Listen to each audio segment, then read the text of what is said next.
I thought moving in with a fellow grad student would be a breeze until I woke up to a surprise treasure hunt in our kitchen. It was 7:12 a.m., the sun was barely sneaking through the blinds, and I was still half asleep, fumbling for the coffee maker. I turned the knob, and instead of the comforting gurgle of brewing water, I heard a faint click. The cabinet door swung open on its own, spilling a cascade of plastic-wrapped snacks onto the floor. My roommate, Maya, was standing there, wearing a fluorescent yellow headband and a grin so wide I could have seen my own reflection in it. "Good morning, buddy," she chirped, as if we were about to start a day at a summer camp. "Welcome to day one of the great apartment escape." I stared at her, half convinced she was still dreaming. "What the?" I croaked, blinking the sleep out of my eyes. "Rule 1, Maya announced, thrusting a laminated sheet into my hand. "You have 12 hours to find the hidden key and unlock the pantry. Failure means..." She paused dramatically, "You'll have to eat nothing but quinoa for a month." I laughed, assuming this was some elaborate prank. "Maya, this is insane. I have a lab meeting in 2 hours." She waved a hand, as if dismissing the world. "Oh, you think this is a joke? Look around." She pointed to a sticky note stuck to the fridge that read, "Clue number 1, the thing that keeps the world turning also keeps the key safe." The fridge. My brain scrambled. I opened it and, to my horror, the vegetable drawer was empty. Instead, there was a tiny, glittering key tucked between a half-eaten hummus container and a jar of pickles. I snatched it up, heart hammering, and turned to Maya, expecting her to burst into applause. She was already moving, already setting the next clue on the coffee table. "Clue number 2, where the stories sleep, the next secret lies beneath." My mind raced. "Stories sleep?" I muttered, scanning the room. The bookshelf. I pulled out a battered copy of The Hitchhiker's Guide to the Galaxy and felt a small envelope taped to the back cover. Inside was a tiny map of our apartment with a red X over the laundry basket. I lifted the basket, and beneath the pile of mismatched socks was a small, locked tin box. Maya was practically bouncing now. "You're good," she shouted, clapping. "One more." She handed me a final note, "Final clue, the place you go when you need to disappear, the one you avoid because of the smell." My stomach dropped. The bathroom, obviously.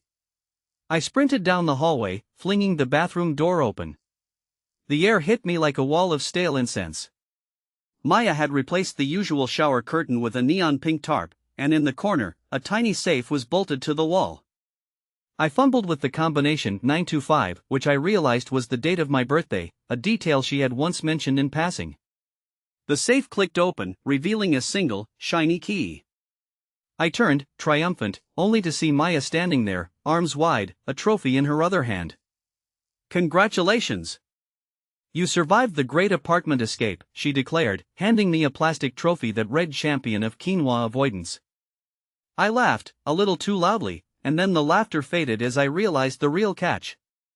Maya hadn't just set up a game for fun, she had turned our entire living space into a live-action version of a reality TV challenge, complete with timed puzzles, hidden cameras, and a live stream that I hadn't even known we were part of. The next thing I saw was a notification on my phone: "Your roommate's prank is now live on Roommate Rumble. 1.2 million viewers are watching." My heart sank. It turned out Maya, a theater major turned social media influencer, had been planning this for weeks. She'd recruited 3 other grad students, one in physics, one in art, and one in culinary science, to act as contestants who would appear in the livestream at random intervals, offering cryptic hints in exchange for, well, they were getting paid by sponsorships for product placements. The quinoa joke? Real. The pantry lock? A prop. The hidden key? A prop, too. The audience loved it. The comments were a frenzy of memes and "OMG, this is insane" messages. Viewers were voting on whether Maya should escalate the challenge with more obstacles. By the time the stream ended, my apartment was a mess of sticky notes, glitter, and half-filled jars of mystery snack that I would probably never eat. Now, sitting on the couch at 10 p.m., I stared at the empty cereal box that Maya had replaced with a packet of quinoa and thought about the next morning. My lab meeting was still on my calendar, my thesis deadline was looming, and I now had a roommate who treated our shared living space like a stage for her next viral hit. The first real confrontation happened over dinner, if you can call it dinner when the only thing on the plate was a single boiled quinoa grain. Maya, still buzzing from the success, was scrolling through her phone, checking the view count. "Maya," I said, trying to keep my voice steady, "we need to talk about boundaries." She looked up, eyes bright. "Boundaries? Like the ones you just crossed when you stole my idea for the key location?" I took a breath. I'm not mad about the game itself. It was creative. But you didn't tell me it would be live streamed. You didn't ask if I was okay with having thousands of strangers watching my bathroom. That's not a joke, that's a violation. She set her phone down, her expression shifting from excitement to something more serious. "I thought it would be funny. I didn't think you'd mind." "Funny for you, maybe," I replied. "But my privacy is at stake. I can't just have my roommate's personal spaces turned into a TV set without consent." Maya sighed, finally looking a little sheepish. "I guess I got carried away. I wanted to make something that would stand out. The graduate student scene is so saturated with the same old content. I thought this would be a fresh angle." I nodded, remembering the countless nights we spent pulling all-nighters in the same cramped kitchen, sharing instant noodles and study tips. I thought about how we had always split rent, groceries, and the occasional broken dishwasher. This felt like a betrayal of that unspoken contract. "Look," Maya said, voice softer now, "I promise no more live streams without asking. And I'll take down the footage. I'll edit it out, maybe keep a short highlight for my portfolio, but nothing that shows you in a vulnerable state." I hesitated, then said, "Fine. But we need some ground rules. No more hidden cameras, no more surprise challenges. And if you want to make content, you have to involve me in the planning and get my explicit consent." She nodded eagerly, relief evident on her face. "Deal."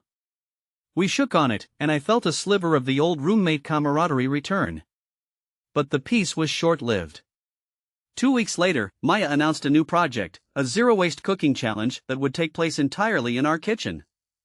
She'd invited a local food blogger, set up a camera on a tripod, and posted a sign on the fridge, "Filming in progress, please do not use the stove."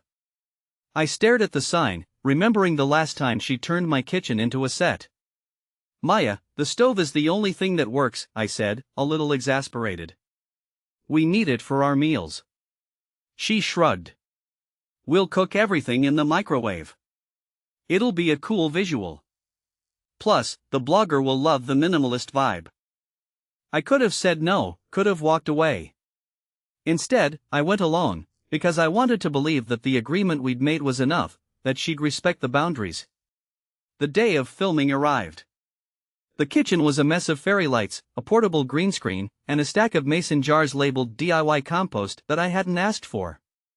The blogger, a bubbly woman named Jess, arrived with a camera crew and a stack of reusable bamboo utensils. "All right, guys," Jess announced, "we're going to make a 3-course meal using only leftovers and pantry staples, zero-waste style." Maya was in her element, directing the camera angles, whispering to Jess about the lighting. I tried to focus on chopping a wilted carrot, but the constant chatter and the hum of the lights made it impossible to concentrate. Halfway through the main course, Maya called for a cut. "Okay, cut," she shouted. "Now, for the dramatic reveal, I need you to open the pantry and pull out the secret ingredient." The pantry door swung open, and a hidden compartment popped out, revealing a single, perfectly ripe avocado. Jess gasped, the crew clapped, and Maya turned to me, eyes sparkling. "You get the credit for the secret ingredient, right?" I forced a smile, feeling the weight of the avocado in my hands. I could have taken it and left, but I stayed, because I didn't want to cause a scene. After the shoot, Maya edited the footage, uploaded it, and within a day, the video had gone viral. People loved the secret avocado reveal, the quirky aesthetic, and the narrative of 2 grad students tackling sustainability. The comments were full of praise, but there was also a thread titled "Roommate Exploitation," where viewers questioned the ethics of using an unsuspecting roommate for content. I read those comments late at night, feeling a knot in my stomach. The video had amassed 2.3 million views, and sponsors were already reaching out for brand deals. Maya was ecstatic, her DMs flooded with offers. I, on the other hand, felt like a pawn in a game I hadn't agreed to play. The final straw came when Maya posted a story on Instagram, a short clip of me, mid-laugh, holding the avocado, with the caption, "When your roommate thinks he's the star but you know who's really running the show." #RoommateGoals. The video had 1 million views. I confronted her again, this time with more resolve. "Maya, I signed a consent form for the first stream, but that was a one-off. This feels different. You're using my image to sell products without my permission." She stared at her phone, a flicker of annoyance crossing her face. "I thought you were okay with it." We both appeared. The audience loves it. I took a deep breath. "I'm not saying you stop making content. I'm saying you stop making me part of it without clear, written consent each time. And if you need me on camera, pay me. I'm not a free extra." Maya's eyes widened, and for the first time in months, she seemed genuinely surprised. "You want money?" I nodded. "If you're going to monetize my likeness, then I deserve a share. Otherwise, keep me off camera." There was a long silence. The room felt heavier than the stacked mason jars on the counter. Finally, Maya put down her phone. "Okay. Let's figure this out."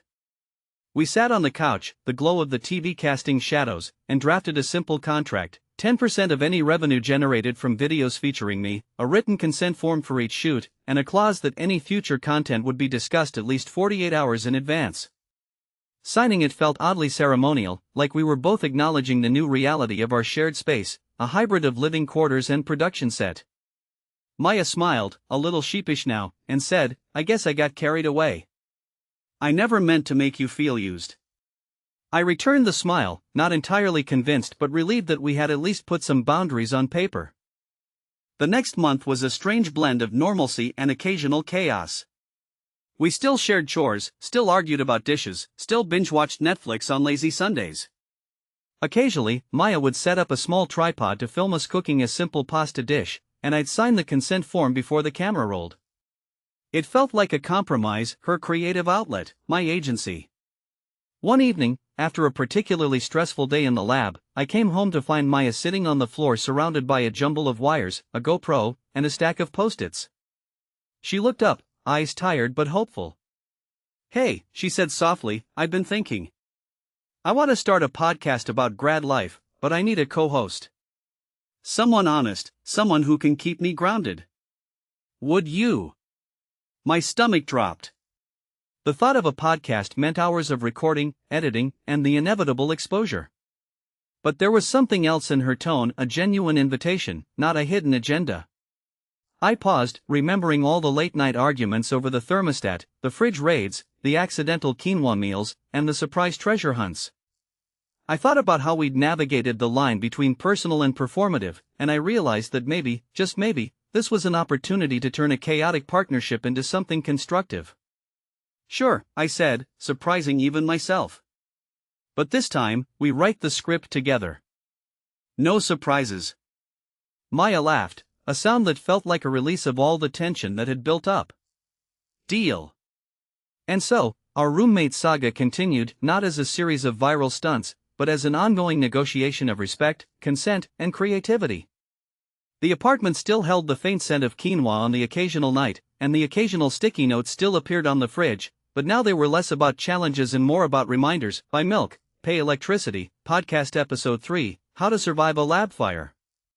Looking back, I realized the biggest twist wasn't the hidden cameras or the sudden fame. It was that the conflict forced us to confront something most roommates never do: the unspoken assumption that sharing space means sharing everything. By putting those boundaries in writing, we turned a potentially toxic dynamic into a partnership that, while still messy, was at least honest.